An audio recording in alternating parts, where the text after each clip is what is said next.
Empress Lyra sat alone in her guest quarters aboard the human space station.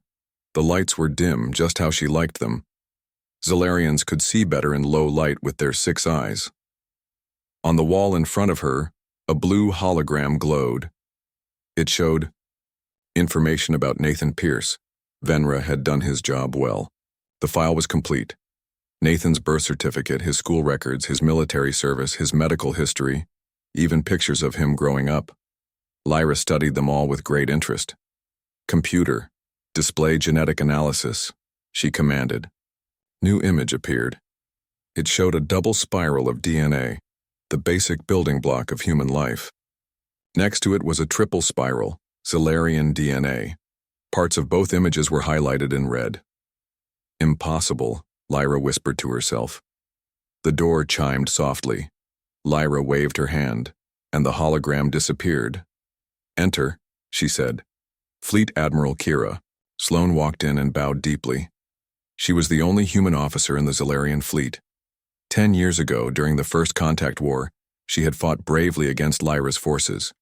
Instead of killing her, Lyra had offered her a choice: death or service. Kira chose service and proved her loyalty many times since then. Kira was tall for a human, with short blonde hair and eyes that showed no fear.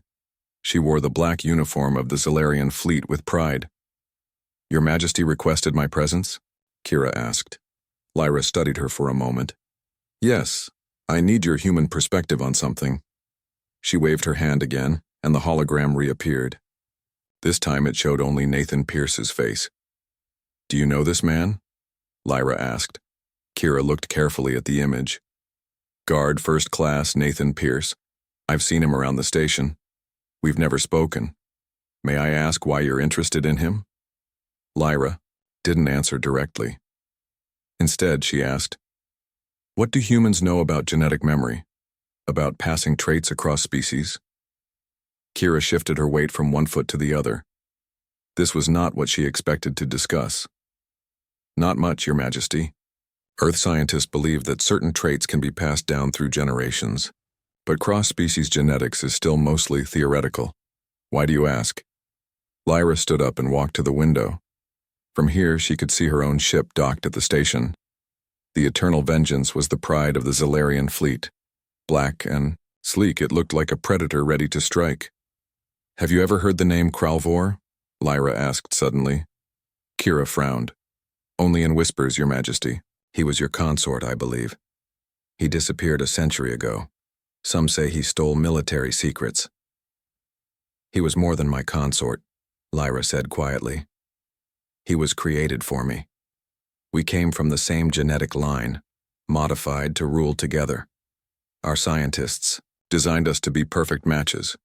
2 bodies, 1 purpose." She turned to face Kira. "When he fled, he took more than military secrets. He took the future of our species. The plans for our joint offspring that would have ruled for 1,000 years." Kira's eyes widened as she began to understand. She looked at the image of Nathan Pierce again. "You think this guard is somehow related to Kralvor? That's not possible. He's human." "Look at his face," Lyra demanded. "Look at the shape of his jaw, the set of his eyes. Even you must see it." Kira looked more closely. "There is something familiar about him. But, Your Majesty, even if there were some connection, it could only be coincidence." "There are no coincidences in the universe," Lyra said sharply. "Only patterns we have not yet recognized." She brought up another hologram. This one showed a Zalarian male with the same black scales and multiple eyes as Lyra, but his face structure was eerily similar to Nathan's. "This is Kralvor," Lyra explained. "My husband, my partner, my betrayer." Kira looked back and forth between the 2 images. The similarity was striking when they were side by side. "How could this be possible?" she asked. "That is what I intend to find out," Lyra said. "The genetic analysis shows markers that should not exist in a human, markers that belong only to the royal Zalarian bloodline." Kira's military training kicked in. "If Kralvor somehow reproduced with a human woman, then he did more than steal our military secrets," Lyra finished. "He shared our most sacred genetic code with another species. That is treason of the highest order. What will you do? Kira asked carefully. Lyra's eyes narrowed. I have arranged for Guard Pierce to be assigned to my personal security detail. I will study him up close, and when the time is right, I will confirm my suspicions. And if they are confirmed, then these peace talks may take a very different direction, Lyra said coldly. If humans have been harboring Zalarian royal DNA for a century, hiding it from us, using it for their own purposes, they may have already committed an act of war. Kira took a deep breath. Your Majesty, with respect, one man's genetic makeup doesn't mean Earth's government knew anything about it. His ancestors may never have known the truth. Perhaps, Lyra conceded. We shall see. She dismissed the holograms with another wave of her hand. Tomorrow I meet with the human leadership. Make sure Pierce is on duty. I want him close. Yes, Your Majesty, Kira said with a bow. She turned to leave but stopped at the door. May I ask one more question? Lyra nodded. If this human does share Kralvor's genetics, what does that mean for him? Lyra's expression was impossible to read. That depends on what he knows, and what he's willing to learn. After Kira left, Lyra returned to the window. She placed one hand against the cold glass. Somewhere down on that blue planet, 100 years ago, Kralvor had started a new life. While she had spent a century mourning him, hating him, searching for him across the stars, he had been here, with humans, creating a new bloodline. She should be furious. She should want to destroy this entire planet just for harboring him. But instead, she felt something else. Something she hadn't felt in 100 years. Hope. If Kralvor's genetics had survived mixed with human DNA, then perhaps something of him still existed in the universe. Something she could reclaim. Lyra activated the communication panel on her wrist. Venra, arrange a private meeting with Guard Nathan Pierce. Tell him it's for a security briefing. Yes, Your Majesty, came the quick reply. When? Tonight, Lyra said. I've waited 100 years. I won't wait another day. She closed the mime communication and opened a hidden compartment in her royal armor. Inside was a small device. It looked like a simple piece of jewelry, a bracelet made of twisted metal. But it was much more. It was a genetic scanner, far more advanced than anything humans had. One touch would tell her everything she needed to know. Lyra slipped the bracelet onto her wrist. Tonight she would have answers. Tonight she would learn if the shadow of her past had somehow become the key to her future. And if Nathan Pierce was indeed carrying Kralvor's royal bloodline, she would have to decide, was he an enemy to destroy, or a treasure to protect? The fate of two species might depend on her choice. Meanwhile, on another part of the station, Nathan Pierce was finishing his shift. He stood guard outside the main conference room where tomorrow's peace talks would take place. His partner for the day, Security Officer Melody Wright, leaned against the wall beside him. So, Melody said casually, word is you've caught the eye of the alien queen. Nathan kept his eyes forward. Just doing my job. Come on, Pierce, Melody pressed. The most powerful alien in the known universe specifically asks for you on her security detail. That's not normal. Nathan shrugged. Maybe she likes my uniform. Melody snorted. Right. And maybe I'm secretly a Martian princess. Nathan smiled a little, but he didn't say more. The truth was he was as confused as everyone else. Why would the Empress of the Zalarian Empire notice him?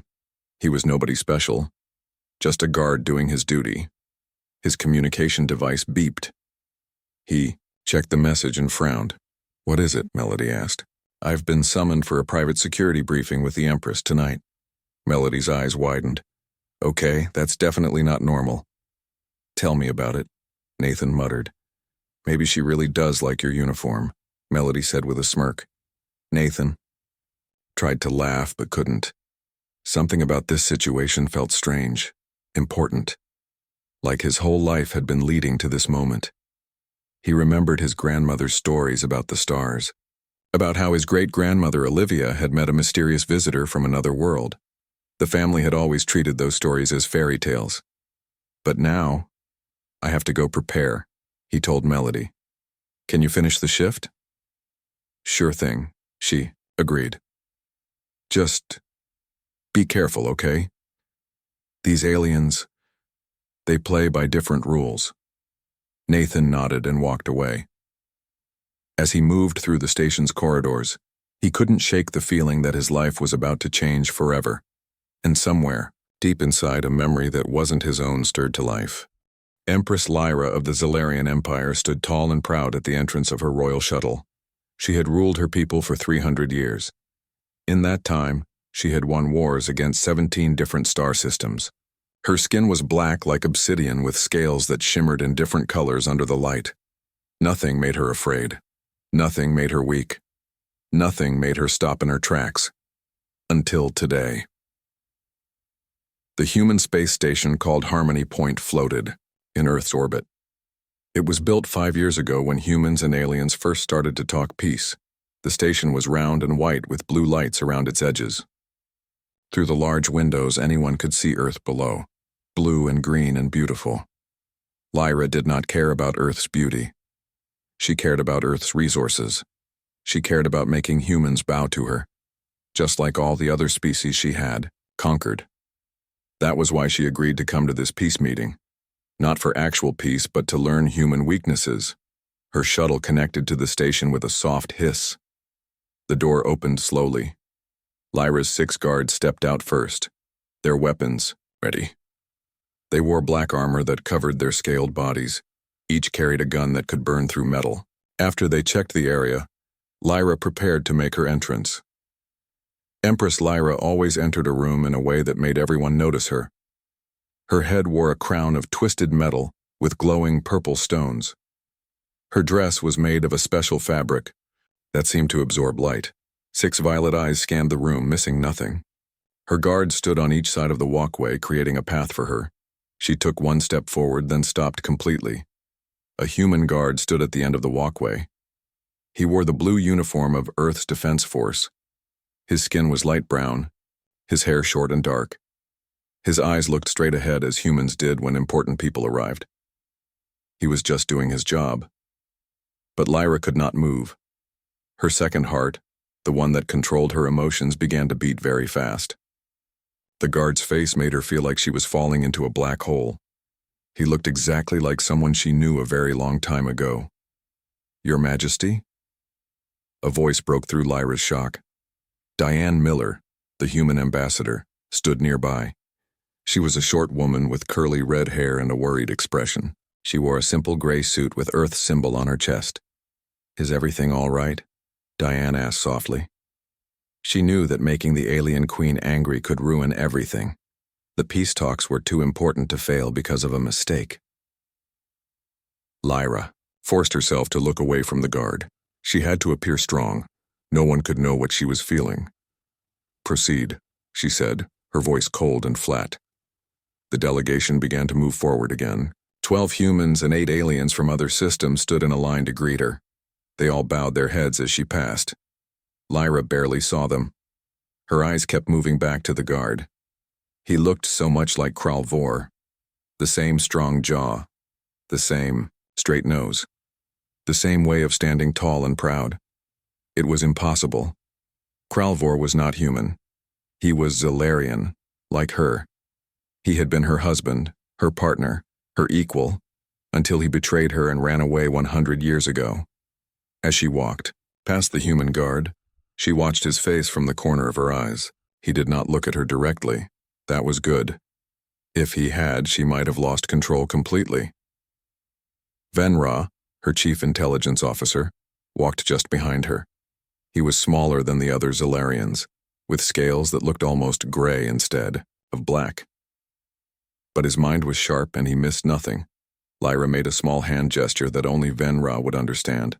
3 fingers curved, 1 straight. It meant gather information, highest priority. She then pointed slightly toward the human guard. Venra nodded once. He understood. The delegation moved into the large meeting hall. The walls were made of a clear material that showed the stars outside. A round table sat in the middle with chairs for all the representatives. Earth had really tried to impress her with this room. Lyra took her seat at the head of the table. The place of honor. The place of power. Empress Lyra, Diane Miller began, we welcome you to Harmony Point. This historic meeting marks a new chapter in relations between Earth and the Zalarian Empire. Lyra nodded, but her mind was elsewhere. She could still see the guard's face in her thoughts. How was this possible? Humans and Zalarians had no common ancestors. They evolved on planets millions of light years apart. Yet this human looked like her ex-husband. The treaty we propose, Diane continued, will allow for peaceful trade between our worlds. Earth has many resources that could benefit your empire, and your technology could help advance our civilization. Lyra forced herself to focus. She had a mission here. Her fleet of warships waited just outside this solar system, hidden from human sensors. If these talks failed, they would attack. Earth would fall, just like all the others. But now, she had a new mission too. She needed to know about that guard. She needed to understand how a human could look like her lost love. I am pleased to discuss trade, Lyra said, her voice smooth and controlled. But first, I wish to tour your station to better understand human achievements. Diane looked surprised but nodded quickly. Of course, Your Majesty. We would be honored to show you Harmony Point. And I want that guard to be part of my security detail during my stay, Lyra added, pointing to the man who had disturbed her so deeply. Guard First Class Nathan Pierce? Diane asked, confused. Nathan Pierce? So that was his name. Yes, Lyra said. He seems competent. Diane hesitated but nodded again. I'll arrange it immediately. Lyra smiled for the first time since arriving. It was not a kind smile. It was the smile of a predator who had just spotted prey. Later, in her private room on the station, Lyra stared out at Earth below. The planet looked peaceful from here, but she knew that all worlds looked peaceful from a distance. Up close, they were full of conflict and weakness, just like her own heart. Venra entered the room silently and bowed. Tell me everything, Lyra commanded. His name is Nathan Pierce, born in a place called Detroit, 32 years old. Excellent service. Record, no family except a mother and sister. His father died when he was young. What else? Lyra demanded. There must be more. There is one strange thing, Venra admitted. His great-grandmother claimed to have met a visitor from the stars. Many humans dismissed it as imagination. But the timing, Lyra turned, her eyes glowing brighter. The timing? It was exactly 100 years ago, Venra said, when Kralvor disappeared. Lyra's second heart nearly stopped. Could it be possible? Could Kralvor have hidden on Earth? Could he have mated with a human woman? I want his genetic information, Lyra ordered. Compare it to the royal Zalarian bloodline. It will be difficult to obtain without raising suspicion, Venra warned. Then be careful, Lyra snapped. But get it, I must know. Venra bowed again and left. Lyra returned to the window. Somewhere on that blue-green planet, the answers waited, and she would find them, no matter what. Because if Nathan Pierce was somehow related to Kralvor, it changed everything. Her plans for Earth. Her plans for revenge. Her plans for her own future. The peace talks would continue tomorrow. Lyra would smile and make promises she never intended to keep. But now she had a secret mission of her own. Find the truth about Nathan Pierce, and then decide if Earth deserved mercy or destruction. Nathan Pierce stood outside the door to Empress Lyra's quarters, his heart beat fast in his chest. He had faced dangerous situations before during his time in Earth's defense force. He had fought in the Mars colony crisis. He had protected important people. But this felt different. This made him nervous in a way he couldn't explain. He checked his uniform one more time. Everything had to be perfect. The blue fabric was clean and pressed. His boots shined. His badge gleamed under the station's lights. Nathan took a deep breath and pressed the button to announce his arrival. Enter, came a voice from inside. The door slid open silently. Nathan stepped into the room and stopped just inside the doorway. The room was much darker than the hallway. It took his eyes a moment to adjust.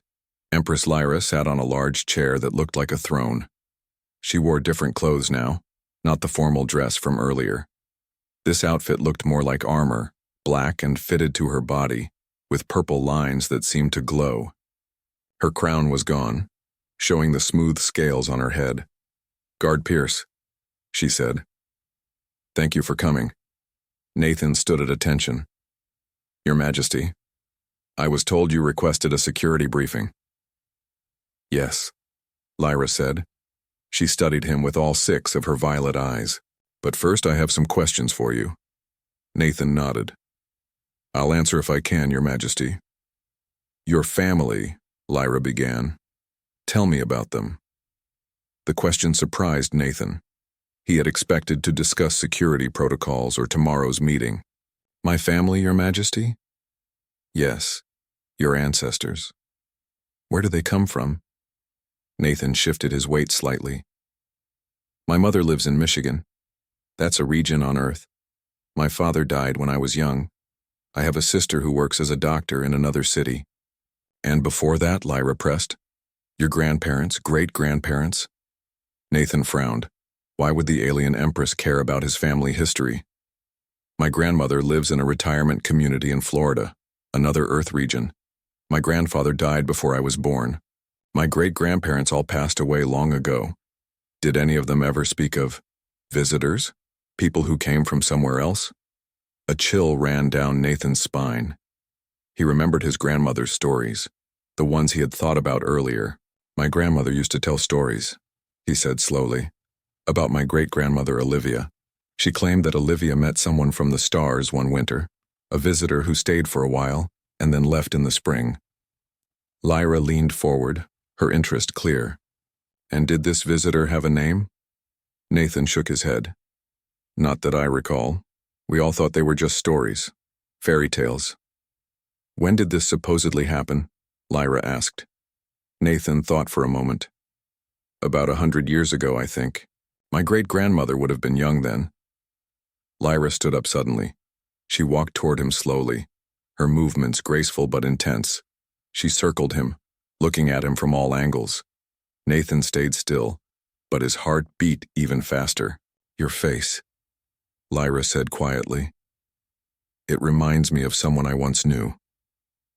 "So I've been told," Nathan said before he could stop himself. Lyra stopped in front of him. "What do you mean?"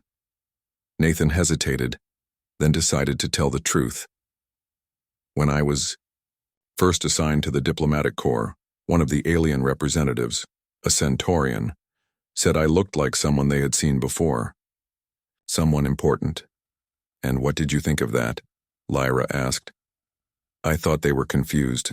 Humans probably all look alike to aliens, just like many aliens look similar to us, until we learn to spot the differences." Lyra's mouth curved in what might have been a smile. "You are wiser than you appear, Guard Pierce." She moved back to her chair but didn't sit. "Do you know why I requested you specifically for my security detail?" "No, Your Majesty." "Because you look exactly like my husband," Lyra said bluntly. "My ex-husband, to be precise. A man named Kralvor who disappeared a century ago." Nathan didn't know what to say. This was not at all what he had expected. "That's quite a coincidence," he managed finally. "I do not believe in coincidences," Lyra said. She held up her wrist, showing a bracelet made of twisted metal.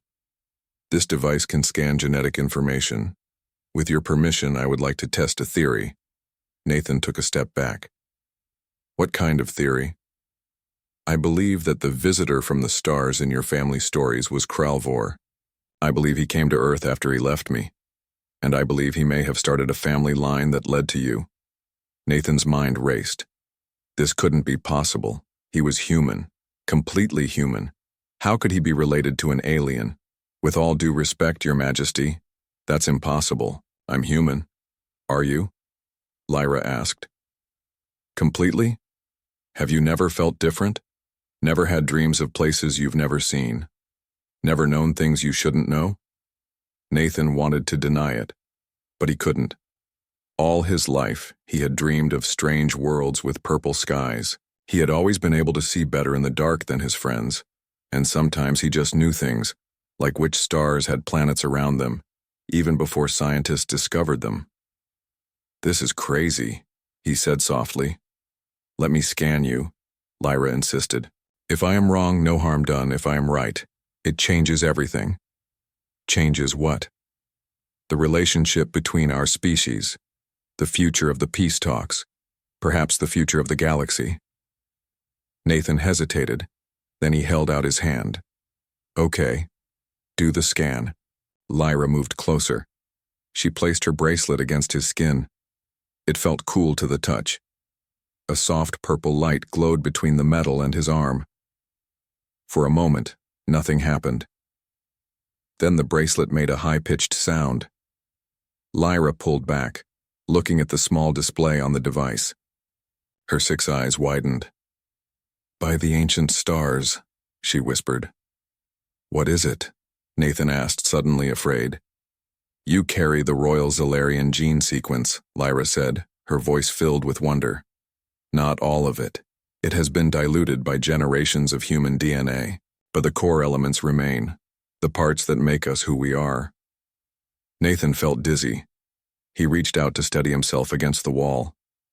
"That's not possible," he said again. "It is more than possible," Lyra told him. "It is certain. You are descended from Kralvor. You carry his blood, my blood, in your veins." Nathan's mind filled with questions. If this was true, what did it mean? Was he not fully human? Did Earth's government know? Was that why he had been assigned to the diplomatic corps? "Does anyone else know about this?" he asked. "Only my intelligence officer Venra and my human advisor Fleet Admiral Sloan," Lyra said. "And now you." "What happens now?" Lyra's expression became serious. "That depends on you. Tomorrow is the official treaty signing. I had planned to use it as a chance to assess Earth's defenses before my fleet attacks." Nathan straightened up. "Attacks? But the peace talks?" "Were never meant to lead to peace," Lyra said coldly. "My empire does not make peace with lesser species. We conquer them." "Then why tell me this?" Nathan demanded. "I'm a guard for Earth. My loyalty is to my planet." "Is it?" Lyra asked. "Now that you know you carry Zalarian royal blood, now that you know you are connected to something greater than this small world?" Nathan's mind was spinning. He didn't know what to think or who to trust. "I need to report this," he said, moving toward the door. "To whom?" Lyra asked. "Your superiors, who may have known all along, who may have placed you here because of your genetic connection to me." Nathan stopped. She had a point. Why had he been assigned to this position? Out of all the guards on the station, why him? "What do you want from me?" he asked finally. "For now, just silence," Lyra said.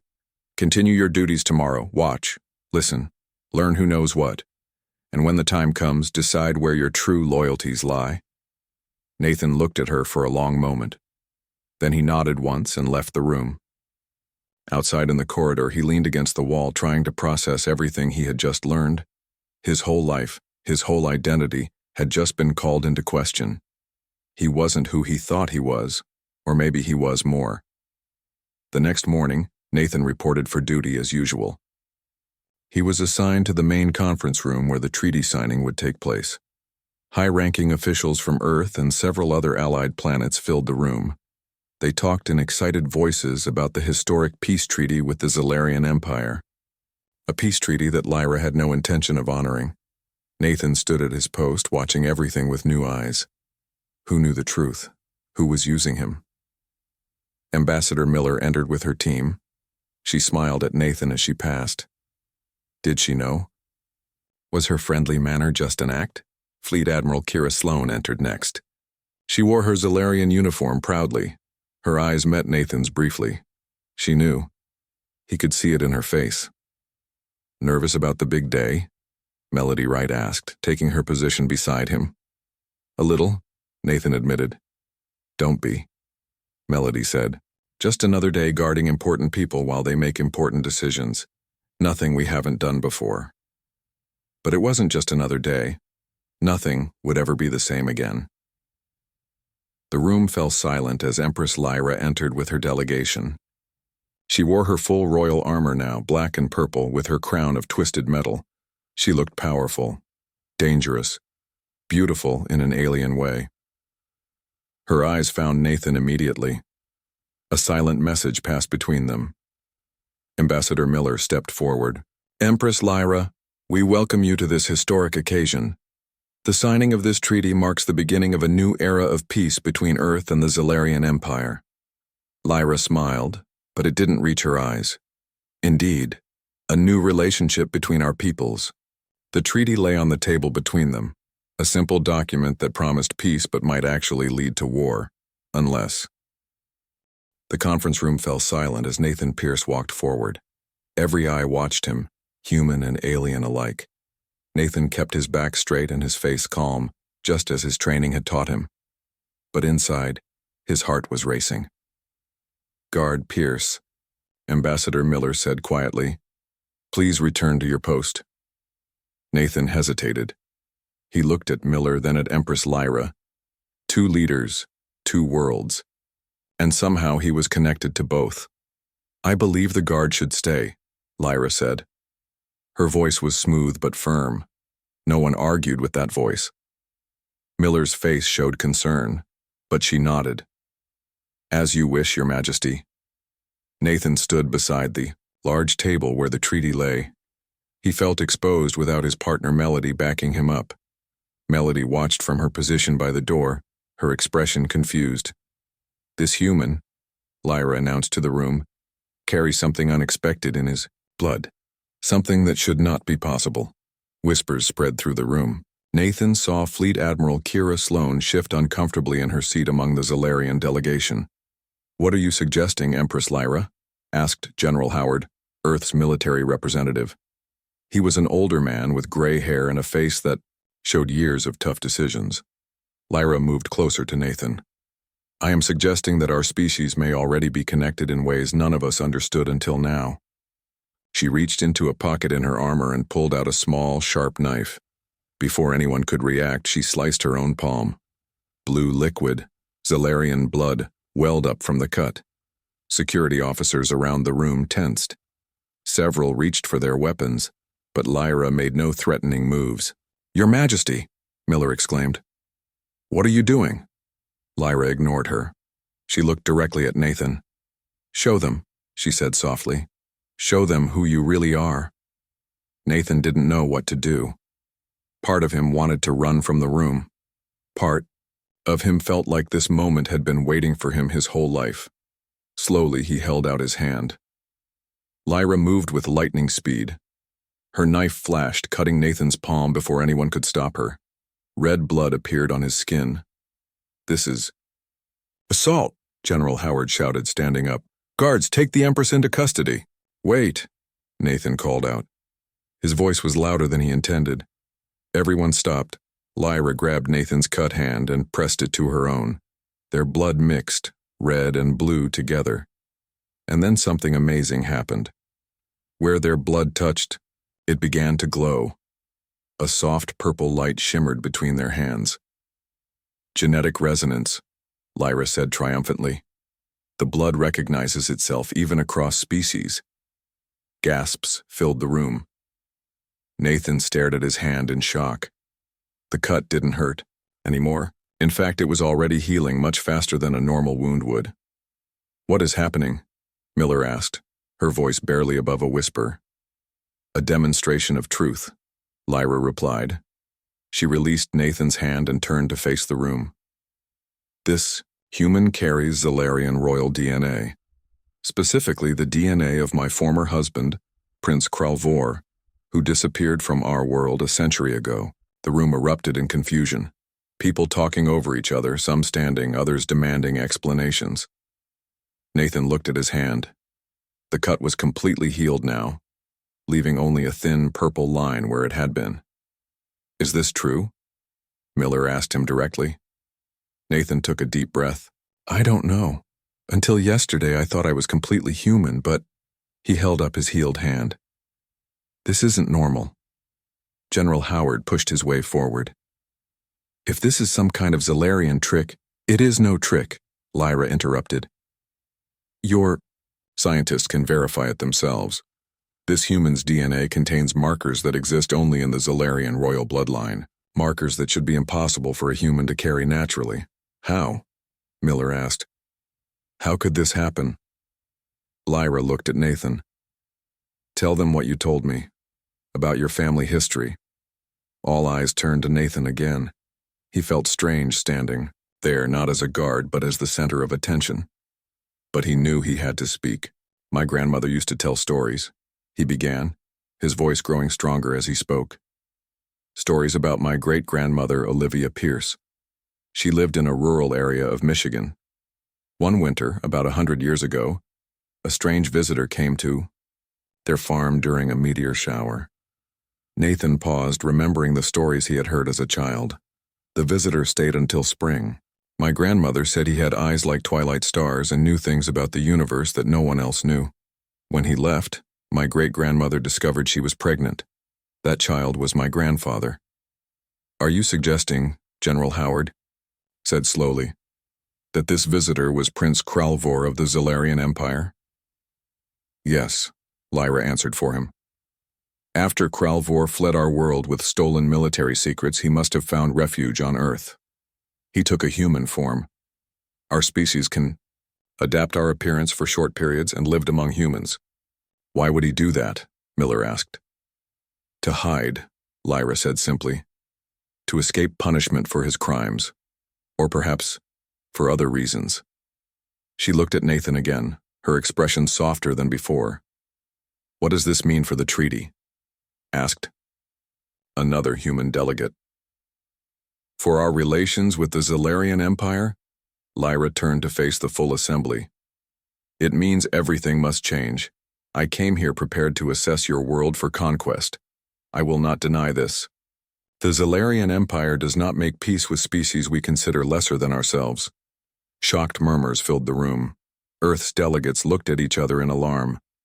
But now, Lyra continued, I must reconsider. If Zalarian royal blood has mixed with human blood, creating viable offspring that have continued for generations, then perhaps our species are not as different as we believed. She gestured to Nathan. This human, this descendant of Kralvor, represents a bridge between our worlds, a living proof that cooperation is possible at the most fundamental level. Nathan felt dizzy. The weight of Lyra's words pressed down on him. He was being called a bridge between worlds, him, just a guard who had wanted to serve his planet. May I speak? He asked suddenly. Lyra nodded, looking surprised but pleased. Nathan turned to face both delegations, human and Zalarian. I don't know if what Empress Lyra says is true. I don't know if I really am part Zalarian, but I do know that I've always felt different. I've always had dreams of worlds I've never seen, places with purple skies and black oceans. He took a deep breath. If I do carry the blood of both worlds, then I stand here as proof that we don't have to be enemies. We don't have to fight. We can find another way. The room was silent. Nathan could feel everyone looking at him, judging his words. Then Fleet. Admiral Kira Sloan stood up. As the only human serving in the Zalarian fleet, her perspective was unique. I have served the Zalarian Empire for 10 years, she said. I have seen their strength, their honor, and yes, their cruelty. But I have also seen that they respect courage and truth. If Guard Pierce carries royal Zalarian blood, it creates an opportunity none of us could have imagined. Ambassador Miller nodded slowly. Perhaps we should take some time to verify these claims. Our scientists could conduct tests. There is an easier way. Lyra interrupted. She turned to Venra, her intelligence officer. Bring it. Venra left the room briefly and returned with a small metal box. He placed it on the table and opened it carefully. Inside was a crystal that glowed with purple light. This is a memory crystal, Lyra explained. It contains the personal records of Kralvor before his disappearance. Records that only members of the royal family can access. She picked up the crystal and held it out to Nathan. If you truly carry his blood, the crystal will respond to you. It will show you his memories. Nathan looked at the crystal with uncertainty. What will I see? I don't know, Lyra admitted. These are his private memories. Even I have never seen them. Nathan hesitated, then reached out and took the crystal. For a moment, nothing happened. The crystal continued to glow softly in his hand. Then suddenly, the light grew brighter. Images began to appear in the air above the crystal, holograms showing scenes from another life. A younger Lyra, laughing as she raced through a garden with black flowers, a massive city with towers that reached into purple clouds, a laboratory where scientists worked on strange equipment, and finally Earth. A small farm covered in snow, a human woman with kind eyes helping a wounded stranger. Olivia, Nathan whispered. He recognized her from old family photos. His great-grandmother. The hologram showed Olivia and a human-looking man with unusual violet eyes sitting by a fire. They were talking, laughing, falling in love. Then the scene changed. The man was looking at stars through a window, his expression troubled. He was writing something in a strange language. A final scene, the man standing in a field at dawn, his appearance shifting, violet eyes multiplying, skin darkening to reveal scales. He looked back at the farmhouse one last time, then walked away. The crystal's light faded. The images disappeared. The room was completely silent. Nathan looked up to see tears in Lyra's eyes, all 6 of them shimmering with emotion. He chose to stay, she said softly. He could have returned at any time, but he chose to stay on Earth, with her. Nathan placed the crystal back in its box. He loved her, he said simply. Yes, Lyra agreed. And that changes everything I thought I knew about him, about humans, about what is possible between our species. She turned to the assembled delegates. I propose a new kind of treaty. Not one based on fear or power, but on recognition of our shared potential.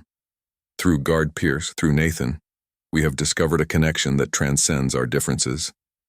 1 week after the surprising events in the conference room, Nathan Pierce stood in his quarters on the space station, looking at his few possessions. Everything he owned fit into one small bag. His uniforms hung neatly in the closet. Blue Earth, Defense Force uniforms that he would no longer wear. Today he would leave with Empress Lyra. He would travel to the Zalarian homeworld as an ambassador between their species. The thought both excited and terrified him. A soft knock on his door pulled him from his thoughts. Come in, he called. The door opened to reveal Commander Ashley Winters, his superior officer. Ashley was a tall woman with dark skin and short black hair. Her face usually showed little emotion, but today Nathan could see concern in her eyes. All packed? She asked, looking at his bag. Nathan nodded. Not much to pack. Ashley walked into the room and closed the door behind her. I wanted to talk to you before you left. Make sure you're doing this for the right reasons. Nathan sat on the edge of his bed. And what would those be? Not because you feel pressured, not because you think you have no choice. Ashley's voice was serious. This is a big step, Pierce. Going to an alien world. Representing humanity to the Zalarians. I know, Nathan said.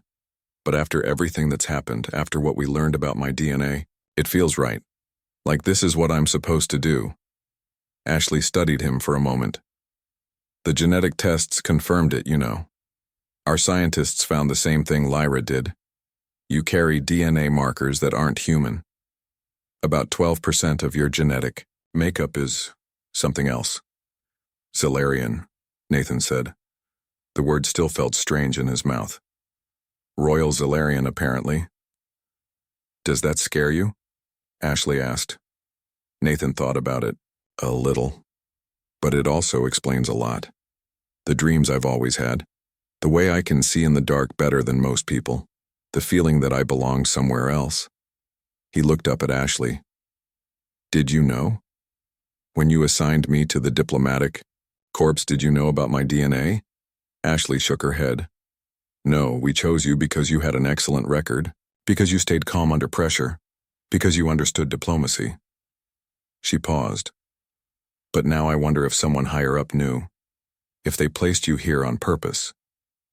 To make contact with the Zalarians? Maybe.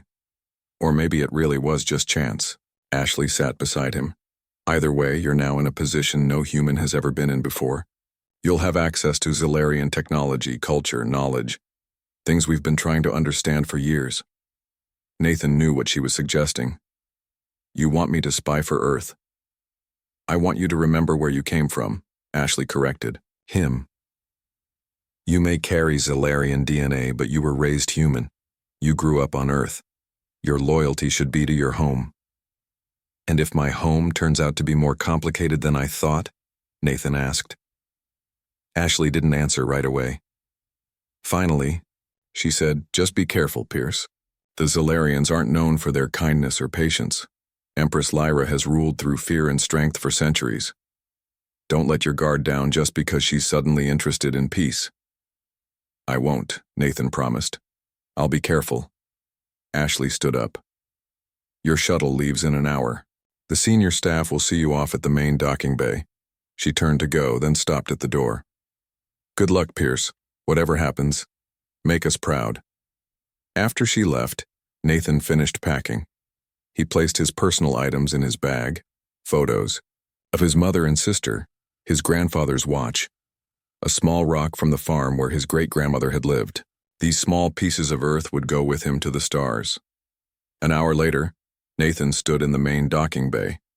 The Zalarian ship Eternal Vengeance waited, connected to the station by a long docking tube. Its black hull seemed to absorb the light around it, making it look like a hole cut into space itself. A small group had gathered to see him off. Ambassador Miller stood with General Howard, both wearing formal uniforms. Melody Wright was there too, looking uncomfortable in her dress uniform instead of her regular guard outfit. And to his surprise, his mother and sister had arrived by emergency, transport from Earth. They stood to one side looking nervous but proud. Nathan went to them first.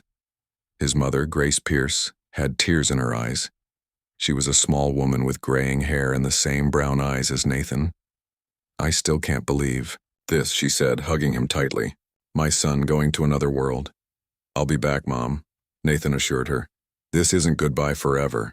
His sister Laura hugged him next. So you're really part alien, huh? That explains why you were always such a weirdo. Nathan laughed. Laura always knew how to break tension. The DNA tests are pretty clear, he said. Apparently great-grandma Olivia had quite the visitor that winter. Grandma always said those stories were true, Laura reminded him. We just never believed her. Their mother shook her head. If Mom were still alive, she'd be saying, I told you so right about now. Nathan smiled, imagining his grandmother's reaction. She had passed away 3 years ago, still telling her star visitor stories until the end. She knew, he said softly. Somehow, she always knew. He hugged them both one more time, promising to send messages when he could. Then he moved on to say goodbye to his colleagues. Melody punched his arm lightly, just as she had done after the revelation in the conference room. Don't get too fancy out there with your alien relatives, Pierce. Remember us little humans. How could I forget you, right? Nathan replied with a smile. You've been annoying me for years. General Howard shook his hand firmly. Remember your training, son. Keep your wits about you.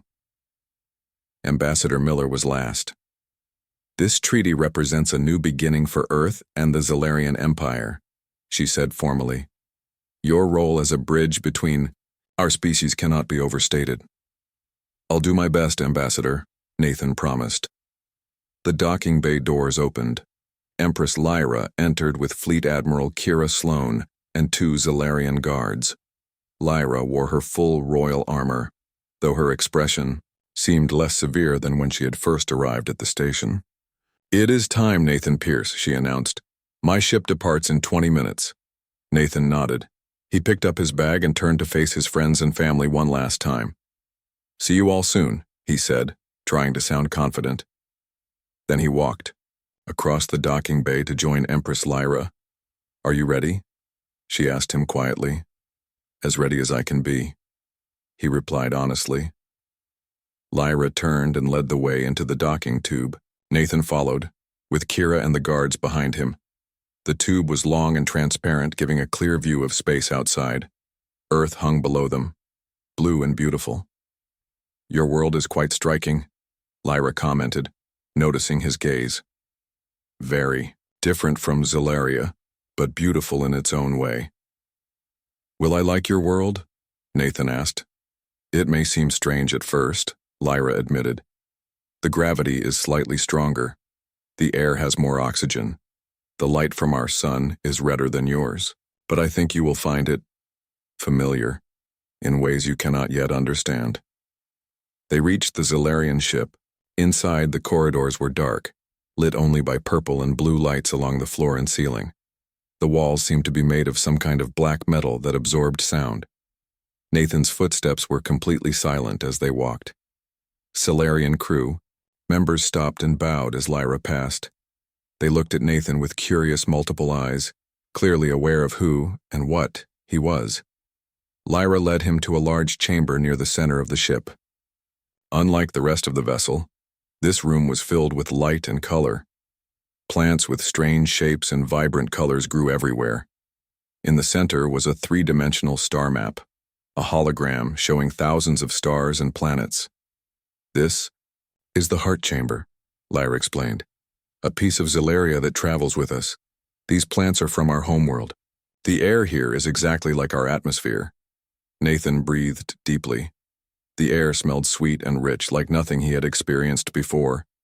Yet somehow it felt good in his lungs. "Right. It's beautiful," he said honestly. Lyra activated the star map with a wave of her hand. The hologram zoomed in on a particular section of space, showing the area between Earth's solar system and what Nathan assumed was the Zellarian home system. "Kralvor wasn't just my husband," Lyra said quietly. "He was part of me in ways humans might not understand. We were created from the same genetic source, designed to rule together, to complement each other's strengths and weaknesses." She traced a path through the stars with her scaled finger. "When he fled, taking our military secrets, I was ordered to hunt him down and destroy him. For a century I searched. I never found him. Now I know why." Nathan watched the stars spin slowly in, the hologram. "He found a new home, a new life." "Yes," Lyra agreed, "but he also left me a gift he never intended. You." She turned to face Nathan directly. "The humans think I want this treaty because I discovered your connection to Kralvor. They believe I've grown sentimental, that I see you as a link to my lost love. Isn't that true?" Nathan asked, surprised by her tone. Lyra's 6 eyes narrowed slightly. "Partially. But there is more. Much more." She gestured to the star map. "Look at this region of space. What do you see?" Nathan studied the hologram, thousands of stars, hundreds of planets, but as he looked, patterns began to emerge. Routes between stars. Connections that seemed to flow naturally like rivers between mountains. "I see pathways," he said slowly. "Natural routes through space where travel would be easier." Lyra looked, pleased. "Yes, you see it. Just as Kralvor would have, just as I do." She expanded the map to show more of the